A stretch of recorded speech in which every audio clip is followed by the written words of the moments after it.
시기에 대해서 증거하고 있는 말씀이죠. 재림의 시기를 아는 자는 아무도 없다라고 말씀하고 있어요. 오직 보좌에 계신 하나님 아버지만 아시느니라, 이렇게 말씀하고 있는 것입니다. 그러므로 우리는 예수님께서 오늘 밤에 오실는지, 혹은 내일 새벽에 오실는지, 낮에 오실는지 우리는 알 수 없다는 것입니다. 다만 우리가 알 수 있는 것은 주님께서 재림하실 때 그 징조를 통해서 알 수 있다라고 말씀하고 있는 것입니다. 그 때가 가까웠다는 것을, 그 징조, 그 조짐을 통해서 우리가 알 수 있다는 것을 분명히 말씀해 주신 것이죠.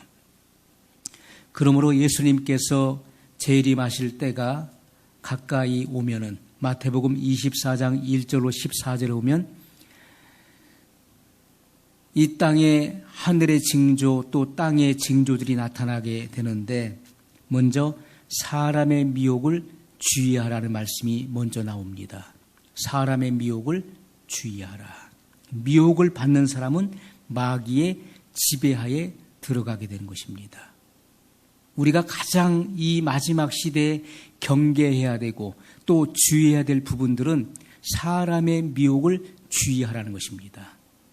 왜냐하면 지금 이 세상은 온갖 거짓으로 만연해 있습니다. 온갖 거짓들로 이 땅에 만연해 있는 거예요. 그래서 우리는 사람의 미혹을 항상 경계하고 주의해야 되는 것입니다. 그리고 거짓 그리스도, 적 그리스도와 거짓 선지자들의 출현을 말씀했던 것입니다. 초대교회 당시에도 거짓 선지자들, 적 그리스도가 있었습니다. 지금 이 마지막 시대도 마찬가지죠. 자칭 그리스도라 칭하는 적 그리스도, 그리고 거짓 선지자들이 얼마나 많이 나타나서 영혼들을 유린하고 그리고 영혼들을 미혹하는지 알 수가 없습니다. 그리고 가라지 성도들이 교회에서 분열을 일으키는 일들이 나타난다는 것입니다. 교회와 교회 사이를 분열시키고 성도와 성도 사이를 분열시키는 일들이 나타나게 될 것입니다. 그리고 배도한 성도가 다른 성도를 고발하는 그러한 일들이 나타나게 될 것을 말씀하고 있습니다. 여러분, 지금 어떻습니까? 지금 우리가 살고 있는 이 시대의 많은 고발 사건들, 목회자가 목회자를 고발하고 성도가 성도를 고발하는 그런 일들이 실제적으로 지금 벌어지고 있는 우리가 이 현 시점에 와 있다는 것입니다. 불법이 성행하면서 불법이 많아지게 되면 교회는 타락하고 사랑을 잃게 된다는 것을 분명히 말씀하고 있어요. 지금이 바로 그 시대를 우리가 살고 있는 것입니다. 그리고 천국 복음이 모든 민족에게 증거되기 위하여 온 세상에 전파된다라고 말씀하고 있습니다. 우리는 이 성경의 예언의 성취를 지금 보고 있는 것입니다. 우리가 이러한 징조를 통해서 예수님의 재림이 아주 임박했다는 것, 재림의 때가 가까웠다는 것을 우리는 알 수가 있는 것입니다. 그러면 재림하시는 예수님을 맞이해야 될 성도가 해야 될 일이 무엇일까요? 단순히 예수님을 믿기 때문에 예수님이 언제 오실지라도 나는 휴거될 수 있다라고 하는 것은 잘못된 생각이죠. 나는 예수님을 믿어서 구원받았기 때문에, 내 신분은 하나님의 자녀이기 때문에 나는 들려 올라갈 수 있다라고 생각하는 것은 잘못된 생각인 것입니다. 자, 재림하시는 예수님을 맞이할 수 있는 신부의 자격은 바로 거룩하라는 것입니다. 거룩하라. 베드로전서 1장 16절에 보면 내가 거룩하니 너희도 거룩할지어다. 성도가 거룩하지 않고서는 결단코 예수님을 맞이할 수 없다는 것입니다.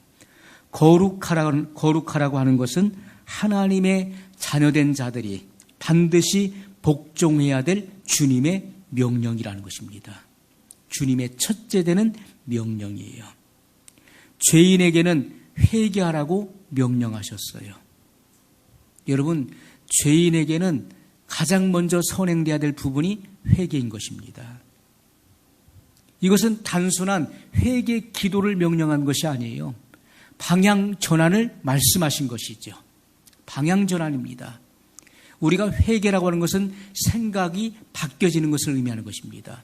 생각이 바뀌지 않는 이상 그의 태도와 행동은 절대로 바뀔 수 없는 것입니다. 그러므로 회개는 방향 전환을 말하는 것인데 생각이 바뀌어지는 거예요. 그리고 그의 삶의 변화를 일으키는 것을 회개라고 말하는 것입니다. 가던 길을 잘못된 길에서 돌이키는 것입니다.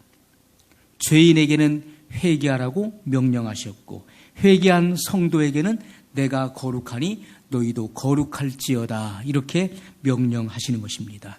하나님 아버지의 온전하심 같이 너희도 온전할지어다. 이것은 하나님의 완전하심과 같이 너희도 완전하라 말씀하고 있는데 우리는 하나님과 같이 완전함에 이를 수가 없지요. 이것은 그러나 질적인 면에서 완전을 의미한다는 것입니다. 하나님과 동일한 사랑을 품는 것을 의미하는 것이죠. 하나님 안에 있는 그 아가페의 사랑이 내 안에도 동일하게 존재하는 그러한 질적인 의미에서의 이러한 완전을 의미하는 것입니다. 여러분, 성경은 분명히 우리에게 말씀하시기를 거룩한 자만이 휴거될 수 있다는 것을 말씀하고 있는 것입니다. 거룩한 자만이 공중에 재림하시는 예수님을 맞이할 수 있다는 것을 분명히 말씀하고 있어요.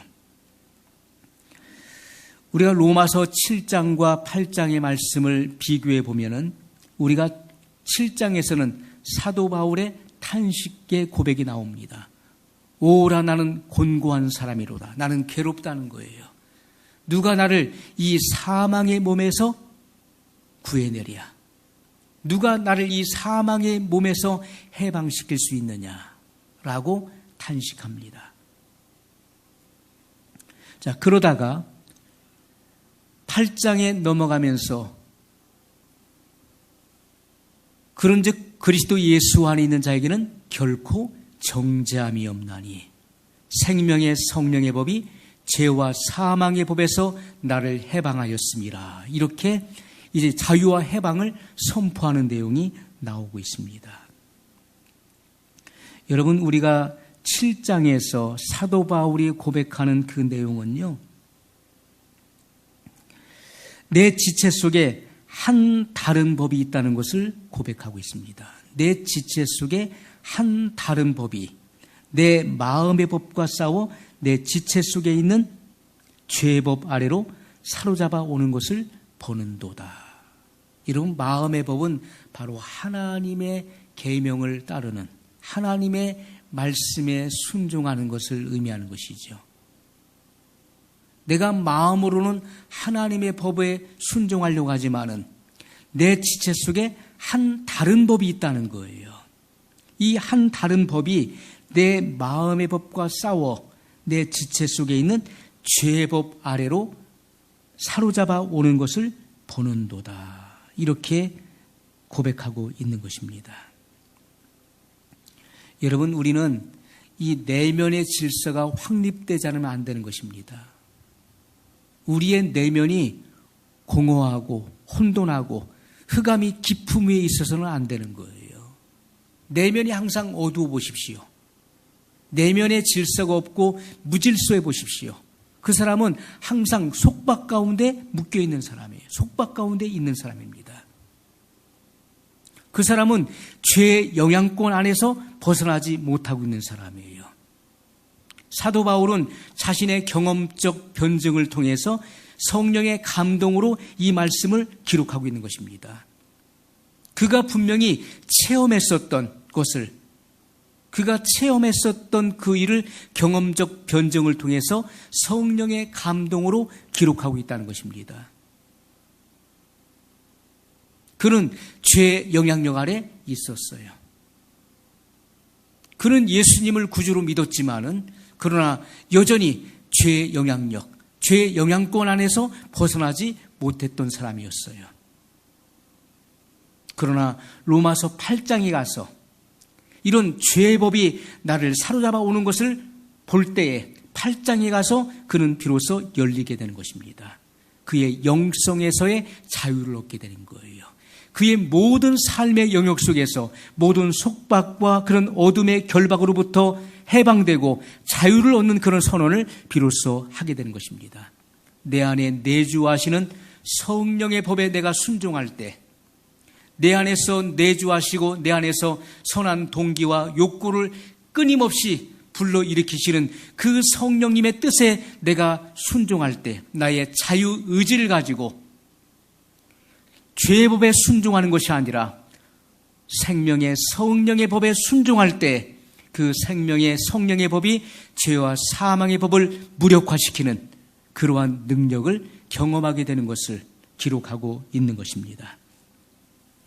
여러분, 진정한 자유와 승리의 생애는 성결로부터 이루어지는 것입니다. 성결에서 오는 것이죠. 여러분이 진정한 성도라면은, 진정으로 거듭난 그러한 그리스도인이라고 한다면은 이러한 자유와 해방을 구하지 않고서는 견딜 수가 없는 것이죠. 사도 바울과 같이 그러한 내 마음에 일어나는 그런 치열한 싸움을 경험하게 되는 것이고, 그 속에서 우리는 몸부림치는 것입니다. 오라, 나는 곤고한 사람이로다. 나는 너무나 괴롭다. 나는 내 마음으로서는 하나님의 법을 쫓기를 원하지만은, 그러나 내 속에, 내 지체 속에 또 다른 하나의 법이 있어 나를 죄의 법 아래로 사로잡아 오는 것을 보는도다. 이러한 몸부림이 반드시 있어야 되는 것입니다. 그러한 과정을 지나서 결국 우리는 이러한 영성과 우리의 생애의 자유를 얻게 되는 생명의 성령의 법을 경험하게 되는 것이죠. 사도 바울은 이 같은 경험을 하게 된 것입니다. 영적으로 그리고 정신적으로 고통의 속박 속에 있는 성도들은 이 진리를 깨달아야 되는 것입니다. 진리를 알지니 진리가 너희를 자유케 하리라. 여러분, 사람 속에는 성령의 소욕이 있고 그리고 마귀의 소욕이 있는 것입니다. 우리가 성령의 소욕, 내 안에 내주하시는 성령께 순종할 때, 성령의 감동과 성령의 인도하심 앞에 나의 자유의지를 가지고 결단할 때, 그럴 때 생명의 성령의 법이 죄와 사망의 법에서 나를 해방하시고 자유의 지대로 옮기시는 것을 경험하게 된다는 것입니다. 여러분, 주님의 통치가 나의 내면에 이루어지는 것이죠. 그때 비로소 우리는 평정심을 유지할 수 있는 것입니다. 어떠한 환경, 어떠한 상황이 내게 닥친다 할지라도 내 안에 평정심을 뺏을 수가 없는 것입니다. 하늘로부터 내리시는 평안을 그 누구도 빼앗을 수가 없는 것이죠. 그러므로 여러분, 우리가 히브리서 12장 1절로 15절의 말씀을 우리가 살펴보게 되면은 누구든지 자아를 넘어지게 하는 그 원인, 그 요소가 내 안에 있다는 것을 말씀하고 있습니다. 나를 넘어지게 하는 그 근본적인 원인은 내 안에 있다는 거예요. 그것이 무엇입니까? 죄의 근성이라는 것입니다. 그것이 바로 신을 말하는 것이죠. S-I-N, 신, 죄를 말하는 것입니다. 다른 말로 죄성이라고 부르는 것이죠. 죄질 생각, 죄의 근성을 말하는 것인데, 이 신은 바로 그 신의 원흉은 바로 마귀인 것입니다. 마귀의 속성을 말하는 거예요. 아담으로부터 유전한 망령된 행실을 성경은 증거하고 있는 것입니다. 여러분, 우리 속에 신이 있기 때문에, 이 죄의 근성이 있기 때문에 신스, 죄들을 유발시킨다는 것이죠. 여러분 안에 죄가 없다면은, 죄의 근성이 없다면은 여러분은 죄를 유발시킬 수가 없는 것이죠. 그러나 내 속에 죄성이 있기 때문에 죄를 유발시킨다는 것입니다. 이것이 바로 옛사람의 유업인 것입니다. 아담으로부터 유전한 망령된 행실을 일컫는 것이죠. 성경은 우리 안에 있는 이 내부적인 적, 내부의 이 적을 가리켜서 죄의 쓴뿌리라 이렇게 기록하고 있습니다. 얽매이기 쉬운 죄라 이렇게 말씀하고 있어요. 얽매이기 쉬운 죄를 벗어버려야만 우리의 남은 경주를 다할 수 있는 것입니다. 여러분, 얽매이기 쉬운 죄, 무거운 짐을 발에 묶고서 장거리를 뛴다고 생각해 보십시오.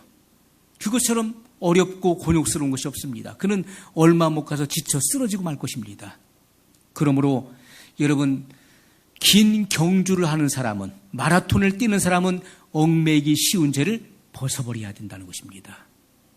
죄성에서 자유케 돼야 되는 것입니다. 그것이 바로 성결이에요.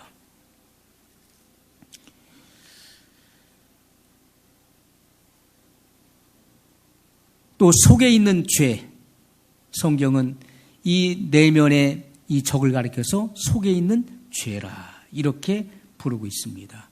호세아 11장 7절에 보면 호세아 선지자는 전심에서 물러가는 마음이라 이렇게 기록했습니다.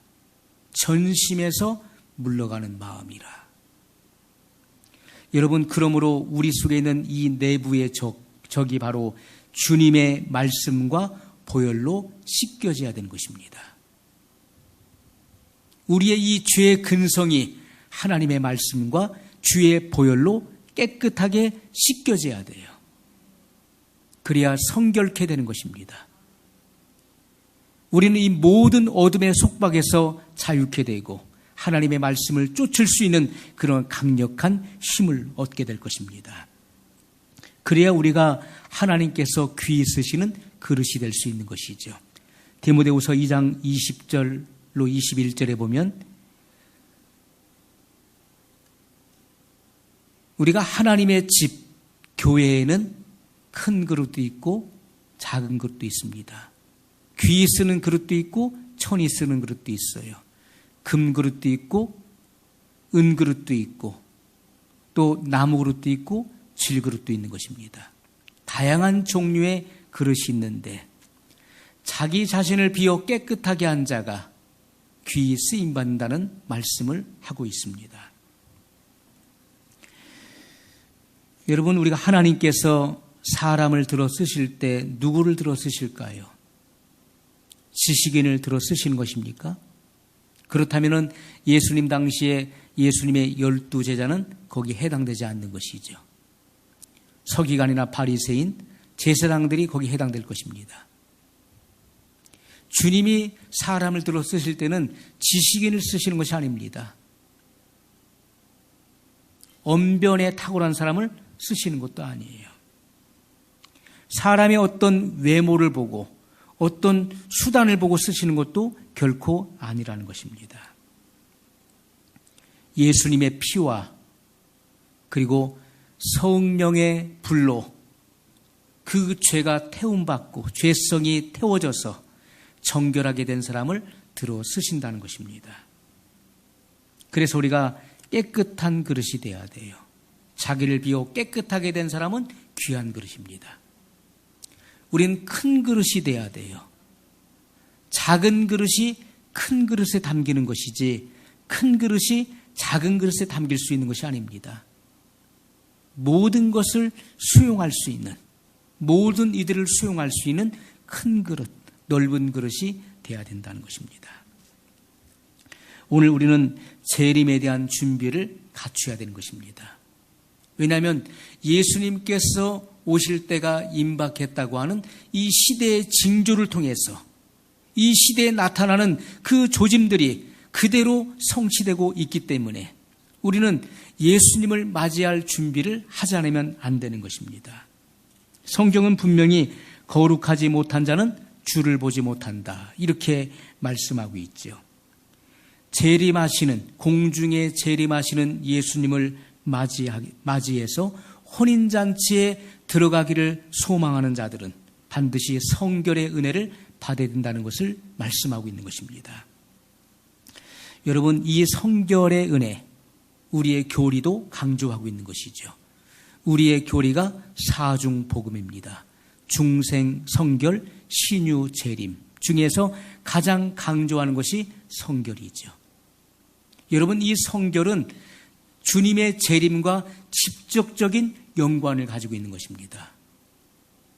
성결하지 않으면 재림하시는 예수님을 맞이할 수 없기 때문에 재림하시는 예수님을 맞이할 성도들의 필수 요건은 바로 성결이라는 것입니다. 거룩함을 입어야 된다는 거예요. 히브리서 12장 14절에 보면 모든 사람으로 더불어 화평함과 거룩함을 쫓으라. 이것이 없이는 아무도 주를 보지 못하리라.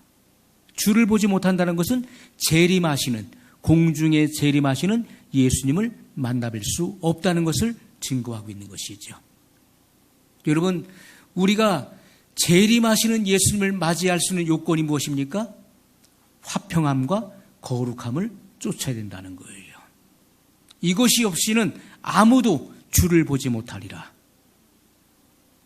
요한계시록 21장 27절에 보면 무엇이든지 속된 것이나 가증한 일 또는 거짓말하는 자는 결코 그리로 들어오지 못하되 오직 어린 양의 생명책에 기록된 자들 뿐이라. 이렇게 말씀하고 있습니다.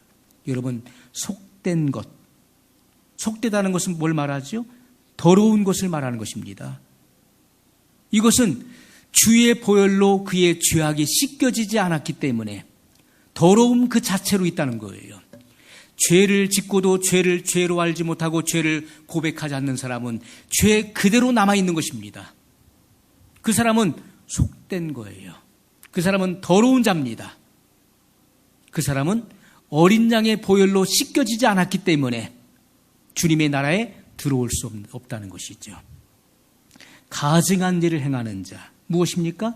사탄의 종로로 타는 자, 여전히 죄악의 행위를 행하고 있는 자, 이런 사람도 주님의 나라에 들어올 수 없다는 것을 말씀하고 있어요. 거짓말하는 자도 결단코 주님의 나라에 들어올 수 없다는 것을 분명히 말씀하셨습니다. 마태복음 24장 30절에 보면 인자가 권능과 큰 영광으로 구름을 타고 임하심을 보리니, 이렇게 말씀하고 있습니다. 여러분, 이 말씀은 공중 재림을 말씀하고 있는 것이 아니라 이 말씀은 지상 재림을 말씀하고 있는 것이죠. 성경에는 많은 약속들이 주어졌습니다. 여러분, 성경 66권 중에서 최대 약속이 무엇입니까? 그것은 주님의 재림에 대한 약속인 것입니다. 구약 성경은요, 장차 오실 예수님을 예언했던 것입니다. 초림의 예수님을 예언했던 거예요. 물론 재림에 대한 예언도 나오고 있습니다. 그러나 거의 대부분이 초림의 예수님을 예언하고 있는 거예요. 그러나 신약 성경은 구약의 성취로 예수님께서 이 땅에 오셔서 구속을 완성하시고 부활하시고 승천하셨어요. 그리고 다시 오신다는 약속을 하신 것입니다. 예수님께서 다시 오신다고 친히 약속하셨고 천사들이 약속했습니다. 그리고 사도들은 그 약속을 받아서 증거한 것입니다. 여러분, 신약 성경에만 하더라도 무려 예수님의 재림에 대한 약속이 311회 이상이나 기록되어 있어요.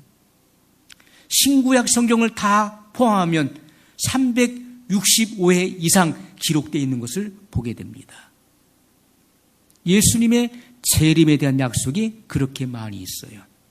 그렇다면 여러분, 성경의 최대 약속이 무엇입니까? 마지막 남은 가장 최대의 약속은 바로 예수님의 재림이라는 것이죠.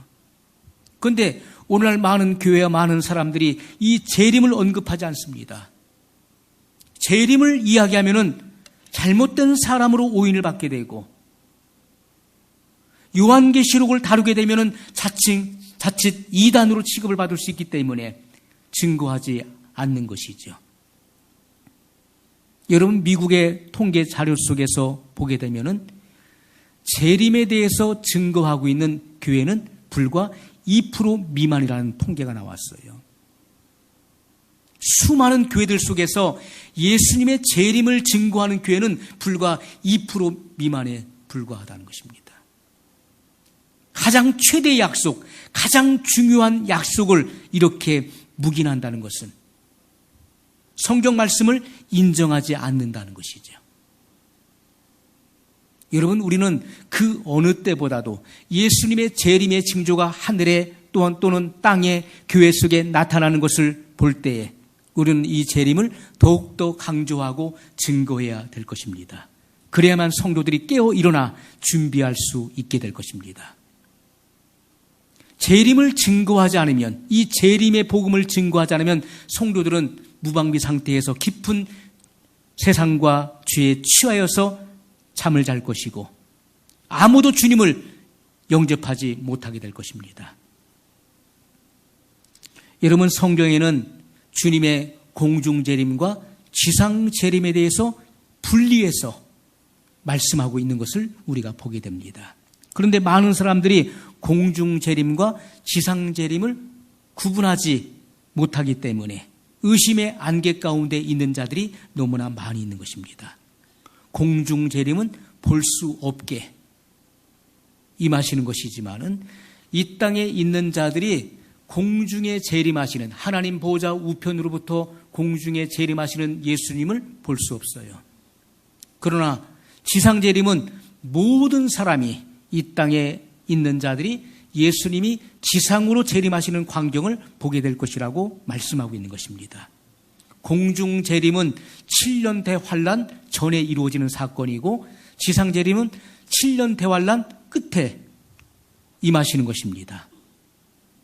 그리고 이 땅에 있는 믿는 자에 대한 심판이 이루어지고 천년 왕국으로 들어가게 되는 것이죠.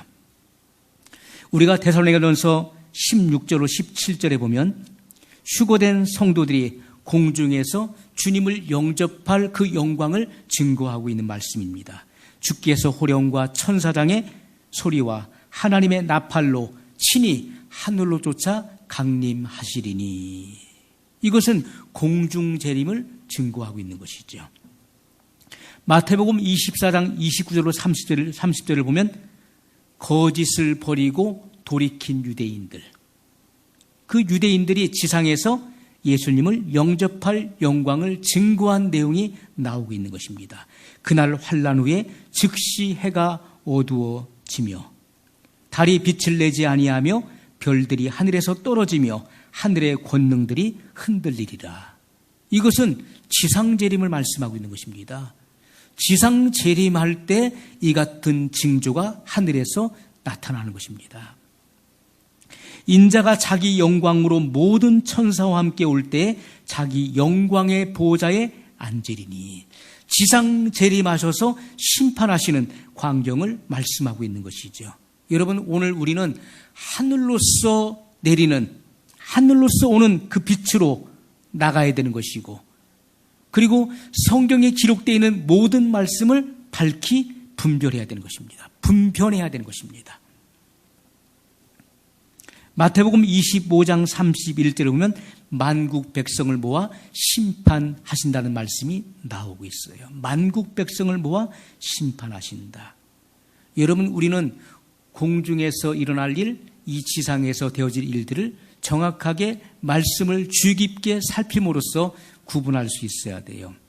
공중에 도달한 성도의 심판이 나옵니다. 성경에는 공중에 도달한 성도의 심판, 이것은 상급에 대한 심판입니다. 칭찬과 상급이 이루어지게 될 것입니다.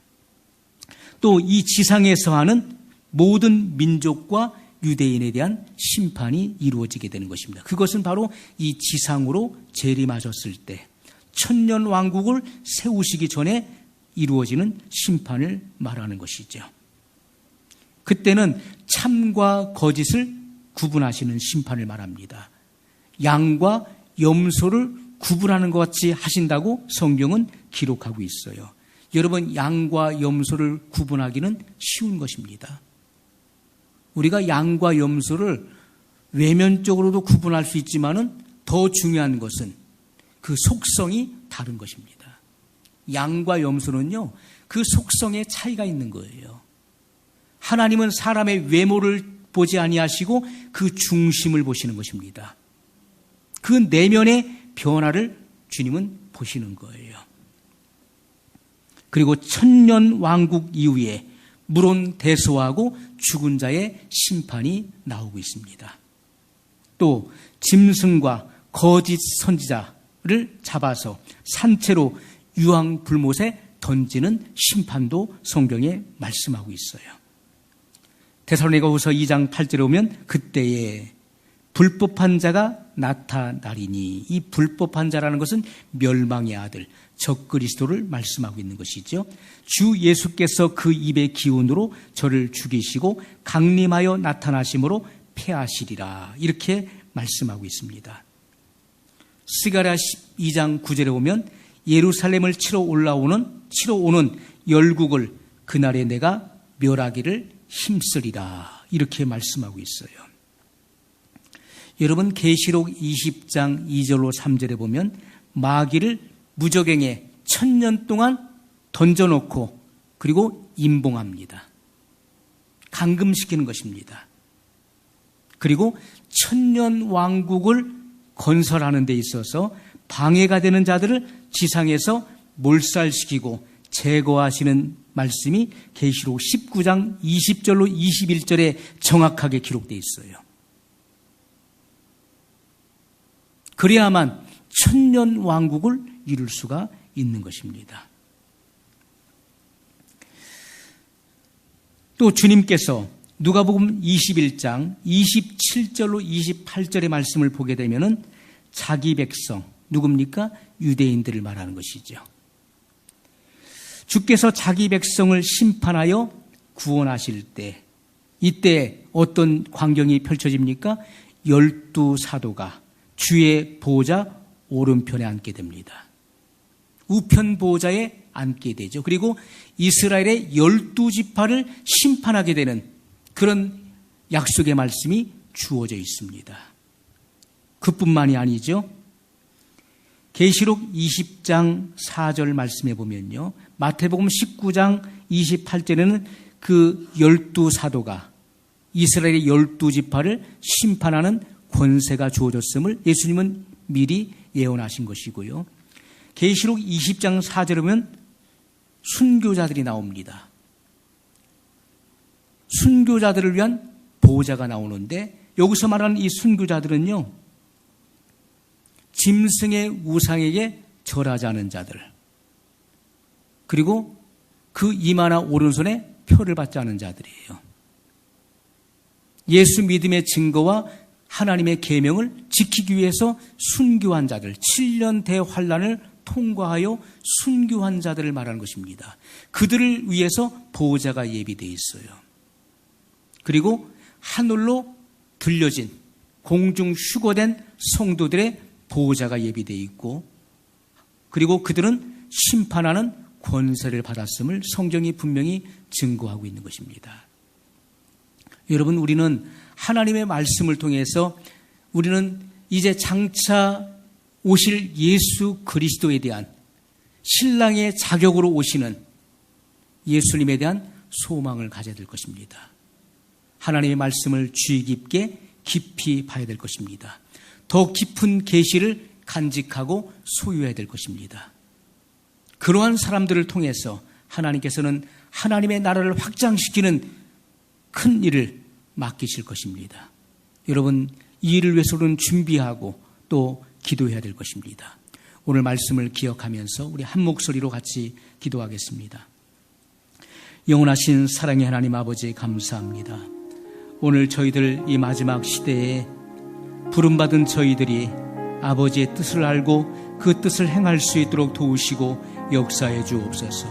한 영혼 한 영혼을 새롭게 하시고 놀라우신 아버지의 영광 가운데 거할 수 있도록 축복해 주시기를 간절히